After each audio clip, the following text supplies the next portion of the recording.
इसमें जो जितने भी आपके फॉरेस्ट तो पढ़ लिए थे, इसमें एक चीज है, हालांकि वो फैक्ट टाइप के हैं, यहाँ के जितने जनजाति हैं उन्हें चाहे तो आप अगर याद रखने की क्षमता हो तो लिख लो, और नहीं तो अपने आप देख लेना।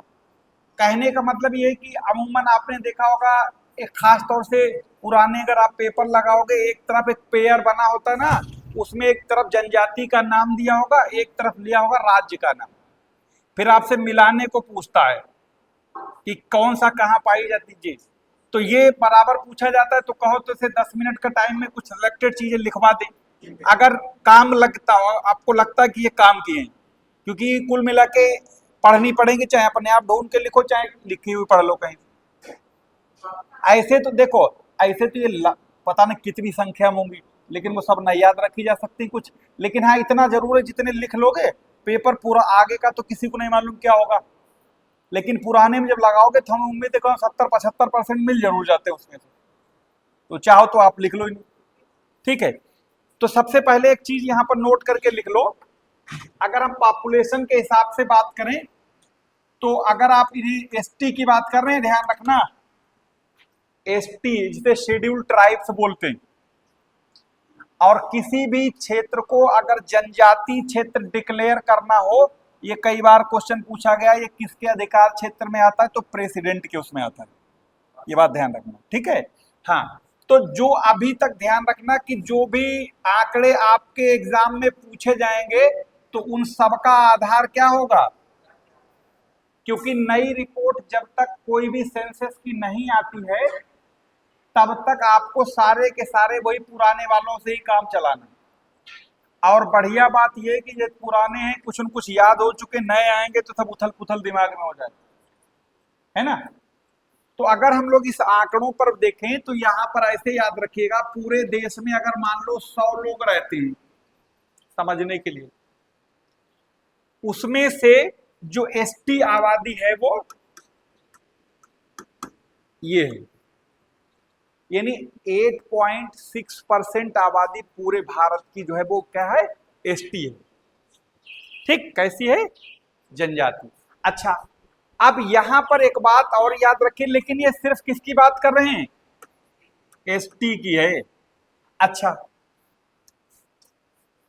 पूरे किसी 2-3 फैक्ट टाइप के पहले से यहां पर लिख लीजिए, फिर आगे जनजाति की बात करें। पहले बात तो परसेंटेज पूछे तो पूरे ऑल ओवर इंडिया की आबादी में ये, अगर पूछे किसी राज्य में हाईएस्ट यानी सबसे ज्यादा पॉपुलेशन एसटी की है तो एमपी। अच्छा, अब क्वेश्चन वही रहेगा, बस थोड़ा सा उसमें इफ बट होने वाला है। आपसे एक तो ये पूछता कि राज्य यानी सबसे अधिक एसटी आबादी किस राज्य में, इसका आंसर मध्य प्रदेश। सबसे ज्यादा अगर जंगल क्षेत्रफल में पूछे तो उसका आंसर मध्य प्रदेश। अब दूसरा क्वेश्चन ये पूछ लेते हैं कि राज्य की कुल जनसंख्या में, ध्यान से सुनना, यानी कि राज्य की कुल पॉपुलेशन में वहां किस राज्य में एसटी की परसेंटेज सबसे ज्यादा है। अब ये बता, ऐसे समझ लो, जैसे मान लो यूपी में 100 लोग हैं, 100 में 20 एसटी हैं मान लेते हैं, तो यहां कितनी आबादी, 20% एसटी हुई। मान लो पंजाब में कुछ और हैं, हिमाचल में कुछ और, राजस्थान में कुछ और, तो ऐसे पूछे तो किस भारतीय राज्य में हाईएस्ट परसेंटेज होगा वहां की आबादी के हिसाब से।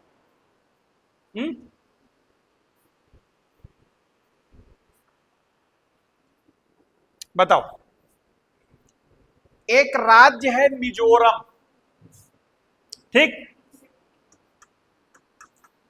तो मिजोरम में लगभग जितने एसटी हैं उसमें शायद अभी गूगल पे डाल के देखो, यानी वहां की कुल आबादी में लगभग 94% के आसपास एसटी हैं। जरा इसको क्रॉस चेक करके देख लो, बहुत दिन से आंकड़ा है तो 90 नहीं, जो 101% सही है हमारे हिसाब से, लेकिन थोड़ा सा कई जब 1-2 साल बीत गए ना, आंकड़े बोले नहीं, तो थोड़ा कभी कभी अपने को संदेह पैदा होता है, तो इसलिए एक बार इसे क्रॉस चेक कर लो। कोई बट है नहीं, लेकिन फिर भी विशाल चेक कर लो जरा इसे, तुमको कुछ मतलब है मतलब सही है, ठीक है। अरे कहने का मतलब हमने जो राउंड फिगर में लिखा, यानी मिजोरम की कुल आबादी, यानी मिजोरम की अगर आबादी 100 है, उस 100 में से 94% आबादी यानी 100 में 94 लोग वहां क्या हैं, एसटी हैं।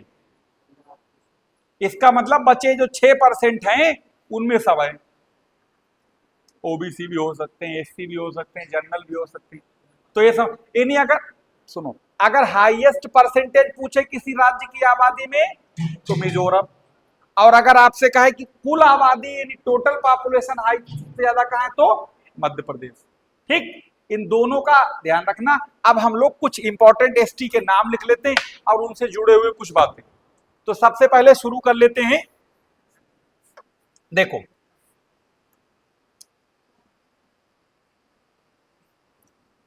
एक क्रम से चलते हैं। देखो यहां से शुरू कर लेते हैं, केरल का, ये केरल है, आप लोग मैप ना बनाइए, दिख रहा है क्लियर, बोर्ड उतना दिक्कत। इस केरल में यहां पर आप आओगे तो एक ट्राइब से मिलेगी मोपला, हाँ, और दूसरी आपको यहां पर मिलेंगे चेंचू, ठीक है, चेंचू। मोपला लिख लो, ये वही मोपला हैं जिन्होंने 1921 में एक बहुत बड़ी विद्रोह यानी बहुत बड़ी बगावत या कह सकते हैं विद्रोह किया था अंग्रेजी शासन के खिलाफ, ये वही मोपला है। 1921 में ये बहुत बड़ा विद्रोह किए थे, इसीलिए इसे मोपला विद्रोह के नाम से जाना जाता है। लिख लो, केरल में पाए जाते हैं एक तो मोपला, दूसरे चेंचू।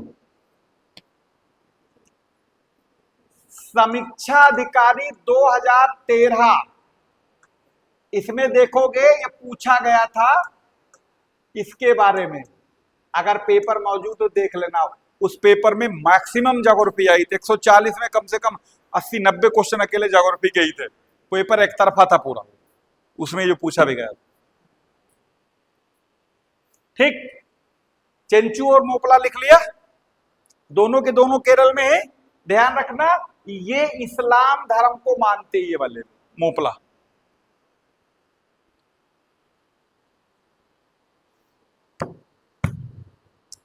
लिख लिया ना, अच्छा। मोपला के बाद यहां पर अगर केरल के बगल में देखो, ये तमिलनाडु है, यहां पर ये वाला, और तमिलनाडु में जब पश्चिमी घाट पड़ रहे थे तो आपको एक ट्राइब्स बताई थी, हमने कहा था यहां पर पाए जाते हैं कौन, टोंडा। और ये टोंडा जो है ये लोग नीलगिरी की पहाड़ियों पर मिलते, बताया था। और नीलगिरी की पहाड़ियां किस लिए फेमस है, चाय के लिए। और टोंडा जनजाति किस राज्य में मिलेगी, अगर राज्य की बात करें तो तमिलनाडु की। और ये लोग का किस लिए जाने जाते हैं, बहुपति, नहीं, हाँ हाँ सही तो लिखा था, बहुपति प्रथा के लिए।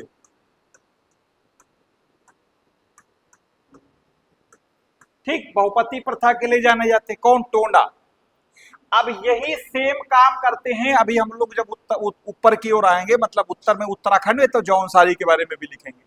अच्छा, उसके बाद अगली जनजाति में लिख लेते हैं, ये कुछ बहुत चर्चित जनजाति लिख रहे हैं, अगला लिखेंगे कोली,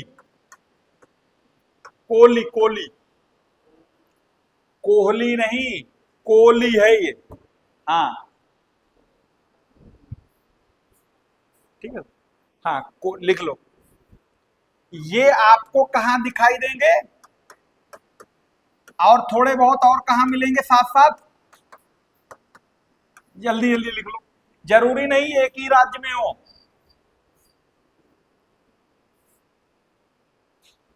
अगला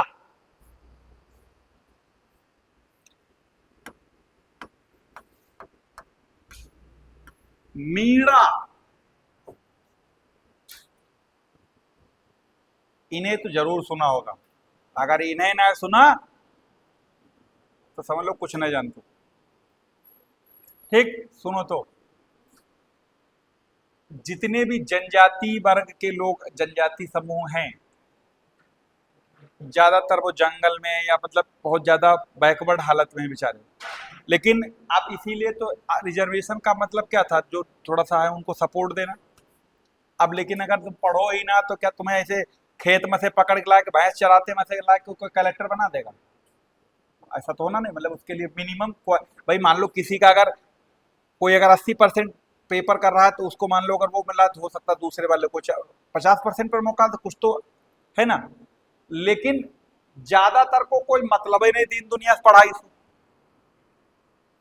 ये ट्राइब्स जो है राजस्थान की है और इतने शिक्षित वर्ग है, इससे ज्यादा कोई भी ट्राइब्स इंडिया में शिक्षित नहीं है। और इनका छोटी मोटी नौकरी तो तुम दूर की बात रहा, तुम सबसे ज्यादा पर भागीदारी अगर इनमें देखना उठा के।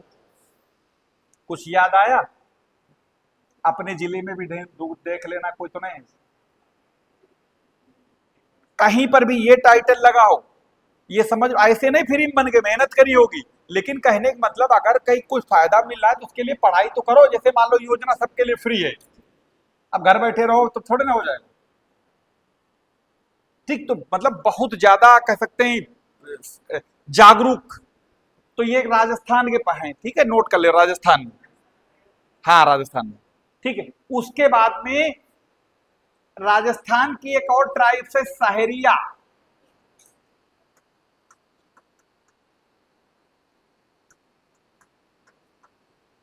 सहरिया ये भी राजस्थान की है। हाँ, एक सहरिया, मीणा, ये दोनों राजस्थान की। एक ट्राइब्स और राजस्थान के अलावा कई और जिलों में और राज्यों में मिलती, वो है भील। ये पड़ोसी राज्य गुजरात और मध्य प्रदेश का जो राजस्थान से बॉर्डर लगता है उस एरिया में भी है। यानी मध्य प्रदेश में ठीक ठाक भील है। राजस्थान, मध्य प्रदेश और गुजरात, यानी तीनों राज्यों में मिलेंगे, लेकिन सबसे ज्यादा राजस्थान में। अच्छा, राजस्थान में एक जिले का नाम है भीलवाड़ा। अब भीलवाड़ा ऐसे ही नाम थोड़े पड़ा गया होगा, इसका मतलब कुछ तो वजह होगी। वहां पर भीलों की संख्या सबसे ज्यादा होने की वजह से उसका नाम ही हो गया भीलवाड़ा, जिले का नाम है। ठीक, भील। अच्छा, उसके बाद में कुछ अगला लिख लो, गद्दी। अंग्रेजी में इसे सीट ना लिख लेना कहीं। हाँ, गद्दी। राजस्थान और जम्मू कश्मीर और हिमाचल प्रदेश जो एक लघु हिमालय की एक ब्रांच है जिसे धौलाधर कहा जाता है, जिसके ऊपर शिमला बसा हुआ है, ये उसी के इर्द गिर्द बहुत पाए जाते हैं। एमपी नहीं बताया इसके बारे में, गद्दी के बारे में। जम्मू कश्मीर और हिमाचल प्रदेश बता दो। हाँ, वो भील के बारे में बताया था पहले आपको, राजस्थान जो आप बोल रहे हो भील के बारे में। ठीक है, अगला नोट कर लो, बक्करवाल।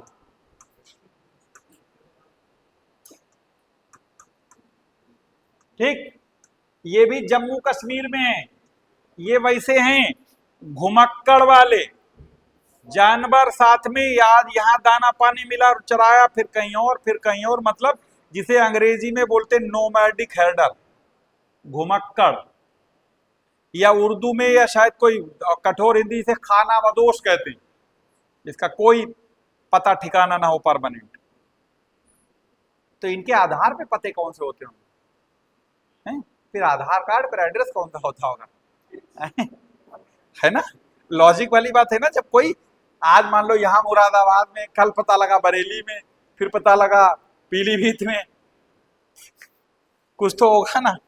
खैर, बक्करवाल लिख लिया, आगे वापस फिर आ जाओ हिमाचल में, जौनसारी उत्तराखंड में। कुछ सेलेक्टेड नाम लिख लो, जौनसारी उत्तराखंड।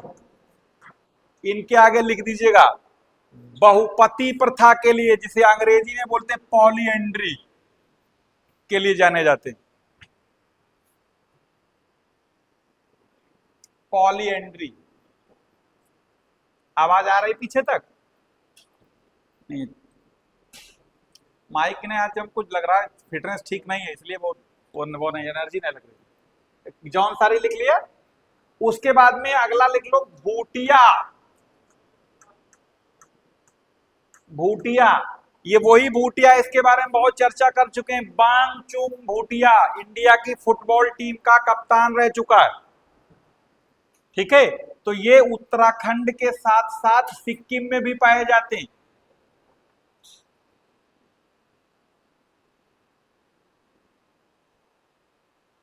ठीक है, हाँ, एक और लिख लो, राजी, ये भी उत्तराखंड, राजी, हाँ।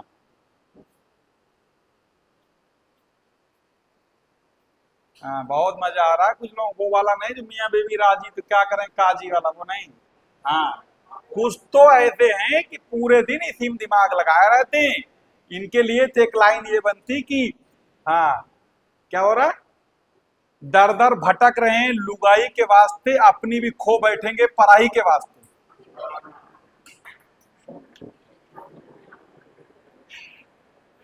हाँ, क्या हुआ, क्या कहा, नहीं कुछ तो कहा है इन्होंने, क्या कहा। अच्छा, नहीं नहीं, बिल्कुल हकीकत है। हाँ, अभी ये लग रहा है ना, इसीलिए करें जब तक पढ़ाई करो, नो साउंड सोना बाबू, सिर्फ पढ़ाई। ठीक है, नौकरी मिल जाएगी, इसका कारोबार बहुत अच्छा चलेगा। ठीक है, आगे चलो जी।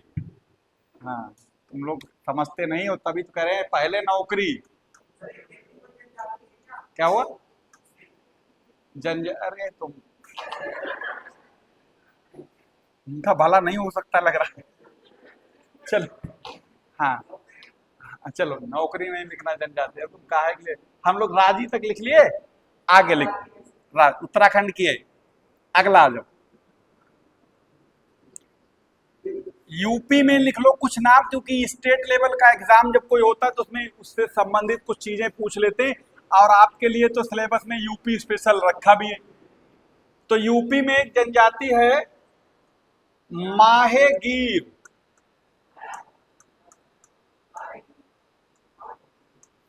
माहेगीर, आपके पड़ोसी जिले बिजनौर में ये मिलते हैं। काम इनका मछुआरे का, और ये यूपी की इकलौती ऐसी जनजाति है जो इस्लाम को फॉलो करती है। पूछी भी गई बार गई। अगला लिख लीजिए, मायागीर के बाद में थारू, मोस्ट वांटेड एग्जाम के हिसाब से, मतलब मोस्ट वांटेड से मतलब ये एग्जाम के पॉइंट ऑफ व्यू से बहुत पूछी जाती है। हाँ, मोस्ट इंपॉर्टेंट होना चाहिए, वांटेड लिख गया। चल, थारू लिख लो, यूपी के तराई एरिया, अंग्रेजी में भी तराई को तराई ही कहते हैं। हाँ, यानी जो नेपाल से सटे हुए जिले हैं, जैसे पीलीभीत, लखीमपुर, गोंडा, बस्ती, आपका महाराजगंज, ये वाला, यानी जो बिल्कुल नेपाल से सटे हुए एरिया है, बिल्कुल सटे या उसके थोड़ा सा अगल बगल वाले, ठीक, इनमें पाया जाए। और सबसे ज्यादा इनकी संख्या या तो गोरखपुर, लखीमपुर में, इनमें सबसे ज्यादा है। जो दुधवा नेशनल पार्क है उसके अगल बगल ढेर सारी संख्या में पाए जाते हैं। और इनके आगे नोट करके लिख दो, ये बहुत बार पूछा गया, हो सकता है 12 अक्टूबर को फिर से इसकी मुलाकात हो जाए इसी क्वेश्चन की। दिवाली के त्योहार को शोक के रूप में मनाते हैं, ये बहुत बार पूछा गया, इसकी दुर्दशा हो चुकी पूछते पूछते। हो सकता है आपको ये फिर मिले 12 अक्टूबर।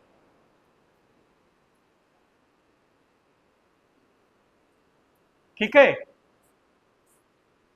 अगर मान लो जनजाति से कोई क्वेश्चन आया तो या थारू, या टोंडा, जौनसारी, मोपला, ये कुछ हैं सेलेक्टेड, इन पर ज्यादा ध्यान रखना क्योंकि ये रिपीटेशन इनकी सबसे ज्यादा हुई है।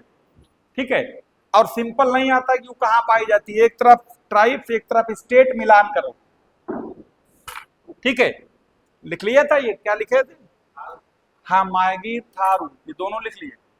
अगला लिखो कर्मा, हाँ, कर्मा। ठीक है, कर्मा, अरे यार, कर्मा एक लोक नृत्य भी होता है, फोक डांस।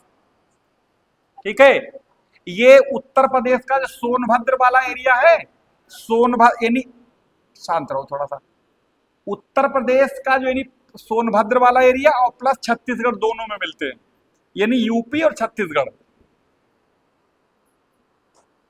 अब कर्मा एक लोक नृत्य भी है, इसी की इन्हीं के द्वारा किया जाता है, फोक डांस।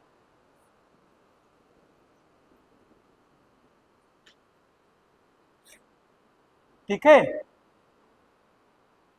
अच्छा, परसों वाले दिन साइंस इतिहास की क्लास जब खत्म हो रही थी तो एक शेर बताई गई थी, जो वो बहादुर शाह जफर के, आप लोग शायद सुने होंगे, वो आधी अधूरी थी।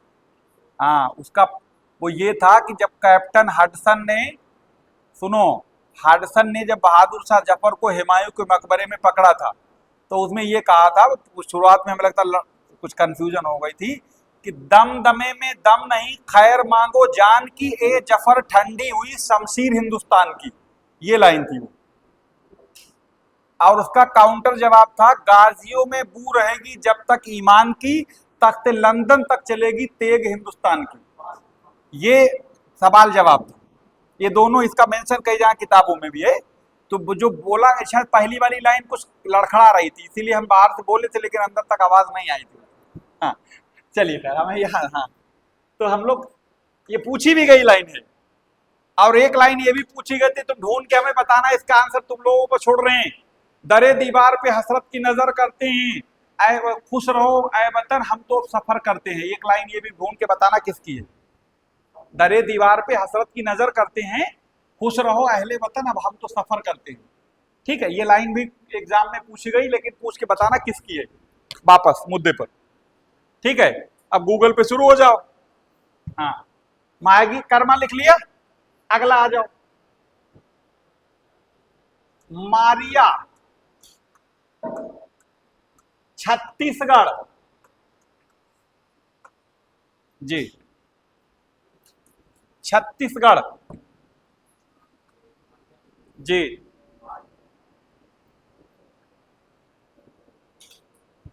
अगली लिख लो, गोंड। अंग्रेजी में ये लिखा जाता है। ठीक, जनजाति, ये लिख लो, ये संख्या में बहुत ज्यादा है। इनका नाम लिख लो, ये पढ़ते मध्य प्रदेश, छत्तीसगढ़, महाराष्ट्र, इन तीन सबसे ज्यादा मध्य प्रदेश में है ये। मध्य प्रदेश, छत्तीसगढ़ और महाराष्ट्र, सबसे ज्यादा मध्य प्रदेश में।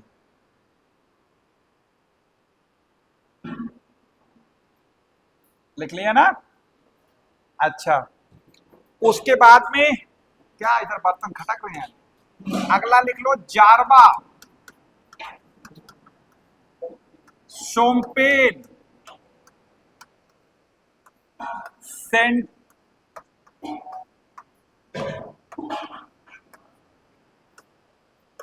ये सब जो हैं अंडमान निकोबार की हैं। सभी की सभी अंडमान निकोबार की हैं, जितने भी नाम लिखे।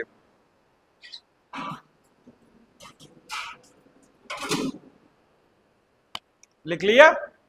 ये जितने भी नाम लिखे हैं, ये सारे के सारे किसके हैं, अंडमान निकोबार के। और उस दिन याद करो, हमने ये बीच बीच में बराबर बताते रहते हैं, तुम लोग लगता होगा आउट ऑफ टॉपिक बात की जा रही। इसके बारे में बताया था कि 2014 के आम लोकसभा चुनाव में इन्होंने अपने जीवन में पहली बार वोट किया था।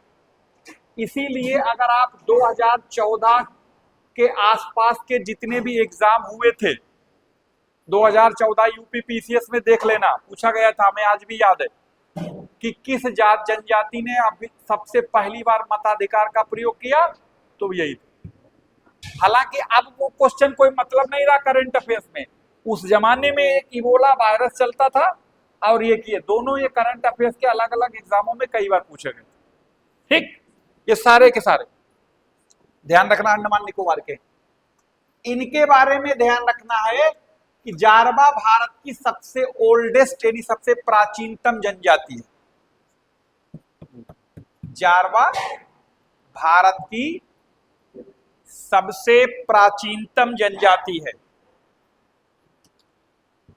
यानी ओल्डेस्ट ट्राइब्स है इंडिया की।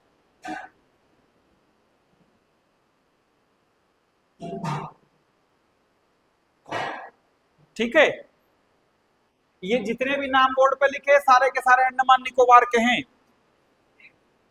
ठीक है,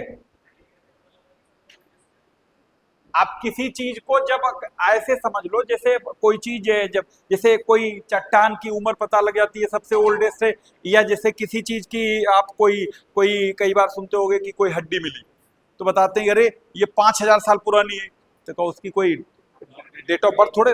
हाँ, तो इनका कोई कोई मतलब कोई बायोलॉजिकल कारण कुछ होगा, जो भी फिलहाल इनके बारे में, ये तो हमको इतना कोई बायोलॉजी वाला ही बता सकता, लेकिन ये सबसे प्राचीनतम मानी जाती भारत की, जितनी भारत में पाई जाती उनमें सबसे पुरानी है, और संख्या इनकी बहुत लिमिटेड बची, हजारों में, अब नहीं ज्यादा बचे। और सुनो एक बात और, एक मिनट, अभी सुन तो लो, चाहे इस बात को भी क्रॉस चेक करिएगा। आपको बता दें कि सुनो, जितने भी आपके यूनियन टेरिटरी होते हैं उनकी पूरी लॉ इन ऑर्डर, यानी उनकी पूरी व्यवस्था की जिम्मेदारी जो भी वर्तमान में सरकार होती है उसकी होती है, इसीलिए उनको कहा जाता है केंद्र शासित, है ना, या संघ शासित, यानी जो सेंटर में गवर्नमेंट होगी जिम्मेदार उसकी वो होगी। जहां तक हमें याद है 2012 की बात बता रहे, 2012 में एक ऐसा कोई घटना घटी थी जिसमें कुछ जारवा को लेके कुछ हुआ था, इतना याद नहीं, तो फिर इसके ऊपर एक कानून भी बना हुआ है कि शायद जारवा जिस एरिया में रहते हैं अंडमान निकोबार में, वो एरिया पूरी तरीके से रिस्ट्रिक्टेड कर दिया गया, यानी वहां नॉन जारवा की कोई एंट्री शायद नहीं होगी। वो उसके चक्कर में संसद तक में बवाल मच गया था, मतलब कुछ ऐसा कुछ घटनाक्रम हो गया था जिसकी वजह से बहुत ज्यादा, तब से वो एक कानून भी बन गया। ठीक है, चलिए, तो ये अंडमान निकोबार वाली हो गई। बाकी यूपी में ओन बताना इसी के सब जितने भी लिखे हैं अंडमान निकोबार के हैं, और होली हो गई, राजस्थान की हो गई, मध्य प्रदेश की हो गई। चलो अब इतने छोड़ दो, कुछ मोटे मोटे तौर पर हमने नाम लिखवा दिए। और हाँ, इसी तरीके से कुछ विश्व की जनजातियां हैं, उनके भी नाम नोट करके जरूर तैयार कर लेना, सब नहीं, क्योंकि सब तो संभव नहीं है याद रख सको। अगर लिखना चाहो तो अभी कुछ लिखवा दें, अगर ना लिखना चाहो तो कोई बात नहीं, जैसी तुम्हारी मर्जी हो। लेकिन सुनो, हम जितने नाम बता रहे हैं इसका मतलब ये पर्याप्त नहीं है, ये ना कहना कि जो सब हम बता दें इनके अलावा कुछ नहीं आएगा, लेकिन कोशिश, उम्मीद है कि मैक्सिमम चांस है मिल लेना चाहिए, बाकी कोई भविष्य वक्ता नहीं कि क्या हो जाएगा। कुछ नाम लिख लो, फिर बाद में अपने अपने मुद्दे पर आते हैं, जैसे इंडिया की लिखित, ये विश्व की जनजातियां लिख ले, कुछ गिने चुने नाम।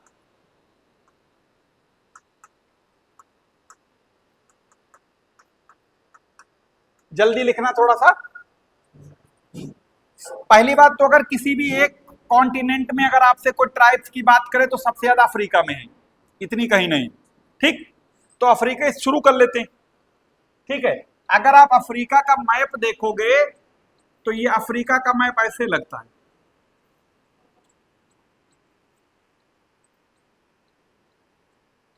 यो है। ठीक, ये इक्वेटर जाती है, ये मकर रेखा यानी ट्रॉपिक ऑफ कैप्रिकॉर्न, और ये ट्रॉपिक ऑफ कैंसर, और ये जाती है जीएमटी, यानी दुनिया का इकलौता ऐसा कॉन्टिनेंट है जिसे ये चारों रेखाएं गुजरती, और ये चारों गोलार्धों में है। ठीक, अच्छा, यहां से शुरू कर लेते हैं। यहां पर ये साउथ अफ्रीका पड़ता है ना, साउथ अफ्रीका के बगल में ऊपर यहां देखो लिखा होगा आपका नामीबिया, बोत्सवाना, कालाहारी डेजर्ट, यहीं पर। तो यहां पर आएंगे जब नामीबिया, और इसमें कालाहारी डेजर्ट में ट्राइब्स मिलेगी आपको, और उस ट्राइब्स का नाम क्या है, कौन बताएगा? उसका नाम है बुशमैन, लिख लो। यानी कि जो बुशमैन है वो इस कालाहारी डेजर्ट में पाए जाते हैं। जल्दी फटाफट नोट करो, ये कालाहारी डेजर्ट में बुशमैन। अच्छा, जैसे आपने देखा होगा यहाँ लोग गर्मी से बचने के लिए देखो तरह तरह के अजीब अजीब हथकंडे अपनाते, तो ये लोग पता लगा इतनी भीषण, एक तो डेजर्ट है, दूसरी बात इतनी भयंकर गर्मी होती है जब गर्मी सीजन पे, तो अपने आप को सूरज से मतलब उसी तपन से बचाने के लिए कीचड़ जैसा कुछ लेप अपने बॉडी पे लगा लेते ताकि धूप का असर कम हो सके। देखो ना, धूप में कभी भयंकर धूप और निकलो तो ऐसा लगता है स्किन जली जा रही है ना, तो उस तरीके। अगला लिख ले, यहां पर आ जाओ। इसमें कल बताए थे एक जनजाति यहां मिलती, उसका नाम है आपका, कल ही बताए थे, पिग्मी। इस वाले एरिया में ये सबसे बौनी प्रजाति कही जाती, बौनी।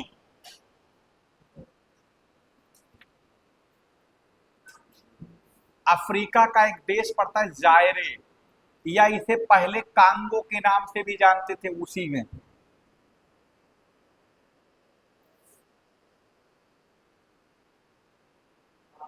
हाँ, कांगो उसका पुराना नाम है।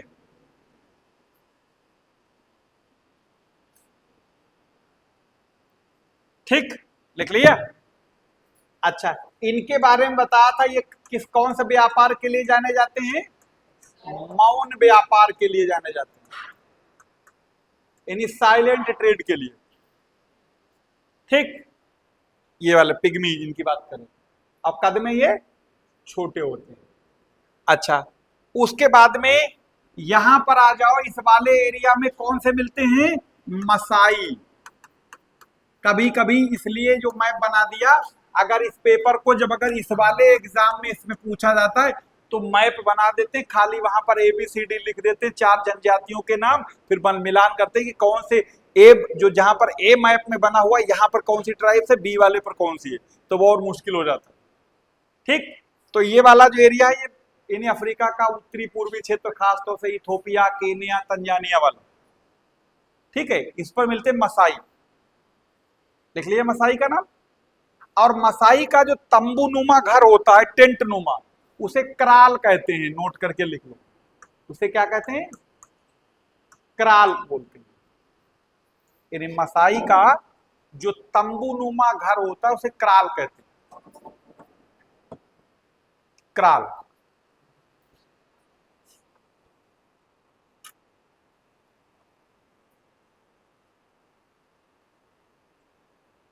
ठीक है। अच्छा, ये लोग जैसे अमूमन मीट तो आजकल लगभग सभी खाने में बहुत आगे हो गए, तो ये लोग जान उसको मांस के साथ साथ जानवर का खून भी पीते हैं। आपको अगर यकीन ना हो रहा हो, गूगल पे डाल लेना, अगर देखने की क्षमता, दिमाग मतलब एकदम चकरा जाएगा। खून के कटोरे ऐसे तब मुंह में भरा हुआ ऐसे तब दिखाई देगा, देखो 50 फोटो पड़े हो सही में। ठीक है, तो मसाई लिख लिया। आगे लिख लो, यहां पर आगे, यहां पर सुनो, जहां पर ये वाला एरिया, गौर से सुनना, अफ्रीका का जो ये वाला एरिया है, इसे यहां पर नाइजीरिया एक देश पड़ता है, और नाइजीरिया की जो कोस्ट लाइन है इसे गुलाम तट यानी स्लेव कोस्ट कहते हैं। यहां पर 3 अलग अलग कोस्ट लाइन मिलेंगी, स्लेव कोस्ट, ग्रेन कोस्ट और गोल्ड कोस्ट। गोल्ड कोस्ट घाना की तटरेखा को कहते हैं, स्लेव कोस्ट नाइजीरिया की तटरेखा को, और आइवरी कोस्ट एक देश का नाम है, उसकी तटरेखा को ग्रेन कोस्ट कहते हैं। इन्हें क्रम अगर पूछा जाए तो सबसे पहले स्लेव कोस्ट, फिर गोल्ड कोस्ट, और सब बाद में ग्रेन कोस्ट, ऐसा क्रम है इनका। तो यहां पर एक जनजाति मिलती है नाइजीरिया में, उसका नाम है हाउसा।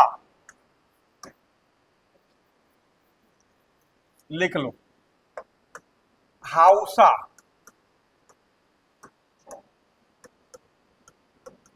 और दूसरी है फुलानी, ये नाइजीरिया के, ये समझ लो बिल्कुल एकदम क्रिस गेल ब्रांड, बहुत लंबे चौड़े।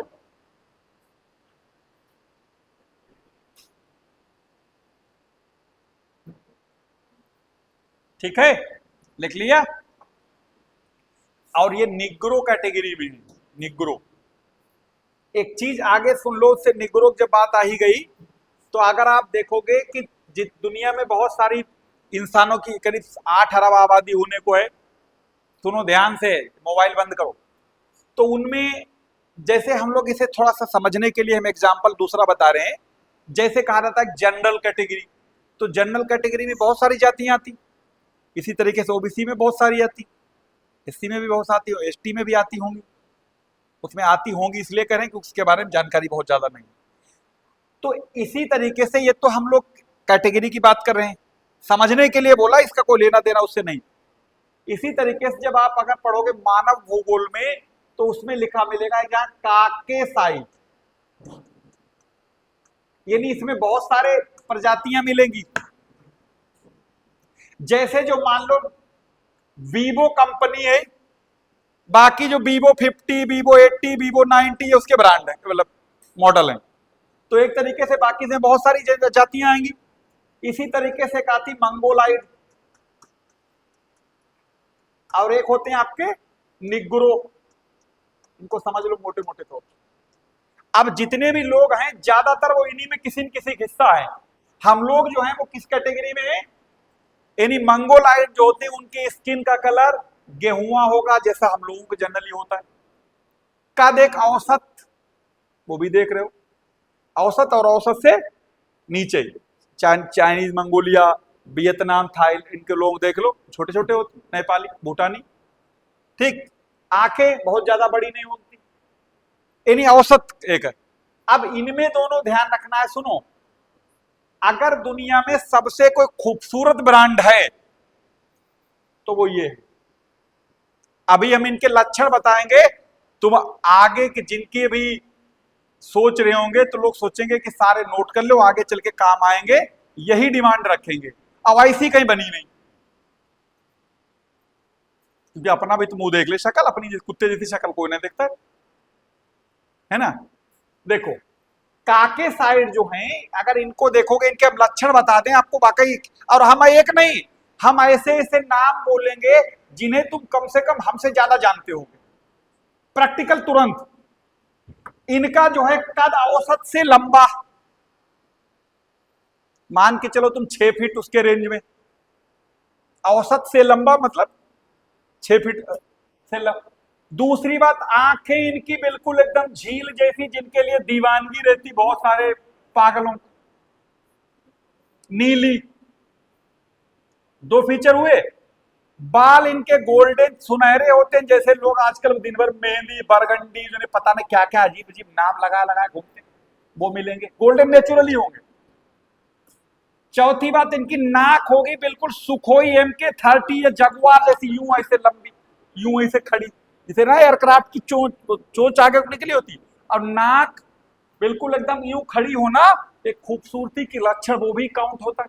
कुछ की ऐसी होती, पता लगा ईटा मार दिया गायब हो गए, वोडाफोन जैसे होती ना, वोडाफोन वाले की गायब हो गए 10 गए ना, तो वो खूबसूरती में काउंट नहीं होती।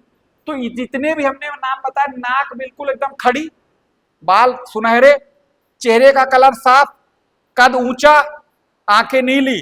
अब एग्जाम्पल सुनो, ठीक है। एग्जाम्पल आपको बताएं, आपने नाम सुना होगा, टेनिस प्लेयर बहुत ही नामी ग्रामी था, राफेल नडाल। नडाल एक टेनिस प्लेयर का नाम सुना, ये रोजर फेडरल का नाम सुना था, ये टेनिस प्लेयर थे, ठीक है। आपने मार्टिना हिंगिस का नाम सुना, या आप कुछ ना बनो, जॉनी बेस्ट्रो को देख लो, इंग्लैंड का ओपनर। यानी कहने का मतलब यूरोप में जितनी आबादी है वो सारी की सारी यही है, मैक्सिमम। आप इसे आप नडाल को देख लो, नडाल जो राफेल नडाल होता था, क्या नाम, टेनिस वाला, उसकी तुम फीचर देख लो, लंबाई देख लो, नाक देख लो, कलर देख लो, बाल देख लो, सब कुछ आपको यही लग जाए। इन्हीं एग्जाम्पल बिल्कुल सटे सटा, जितने हमने नाम बताए ये सब बड़े बड़े नाम हैं, ठीक है।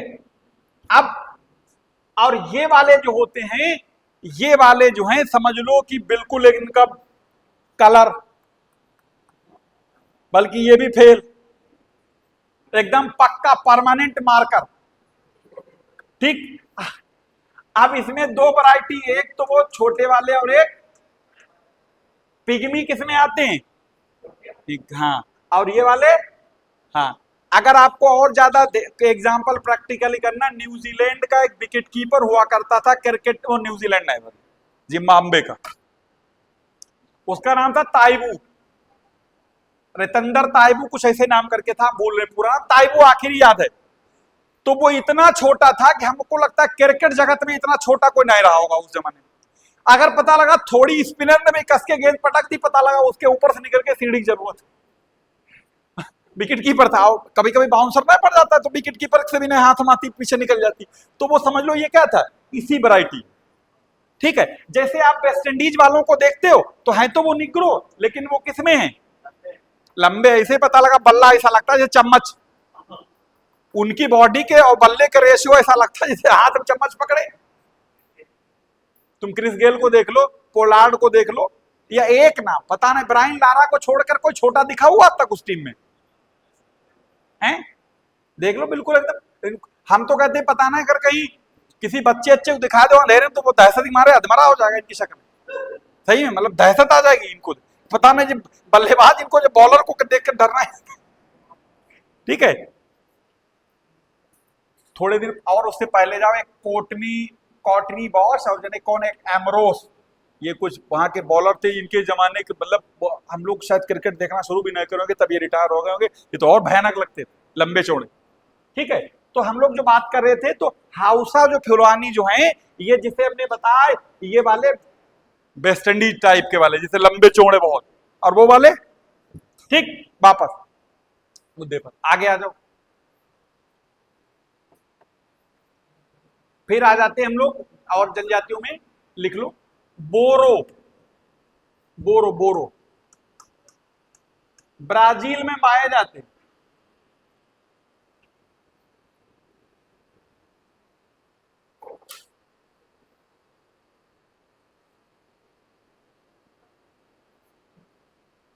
ठीक, अगला लिख लो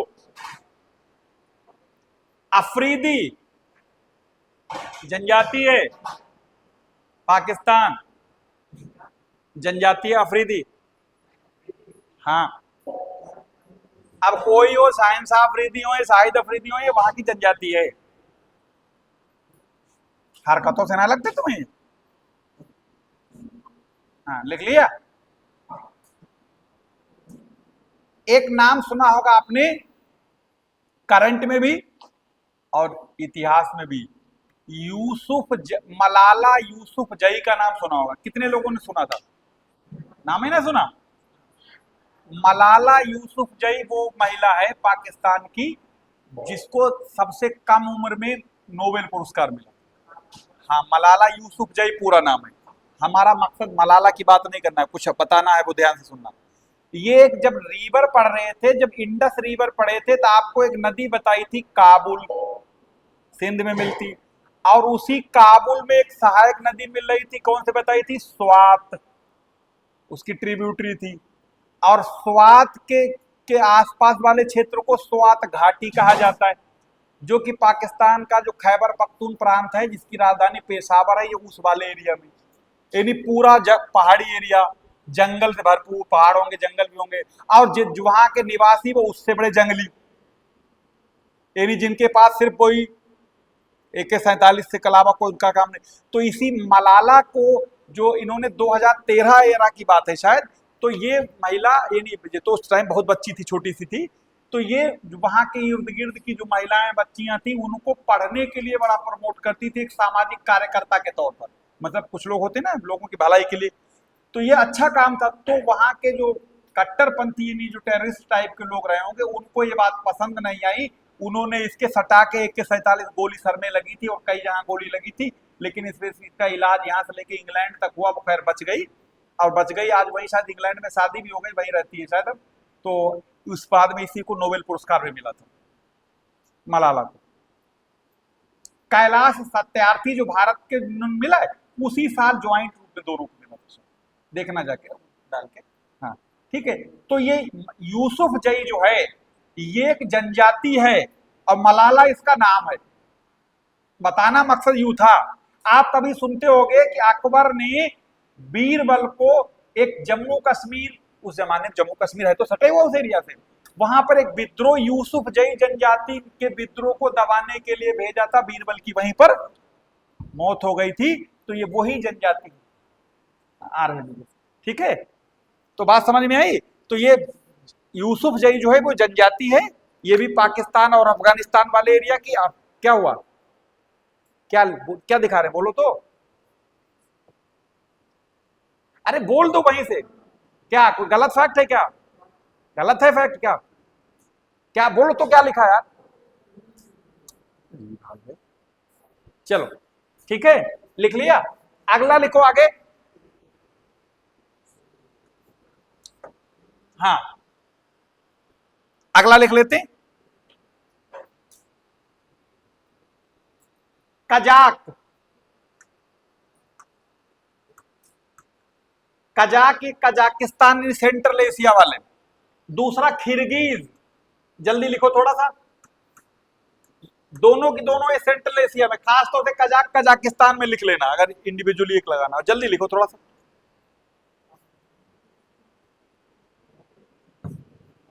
अभी आ रहे हैं, एक मिनट लिखो तो।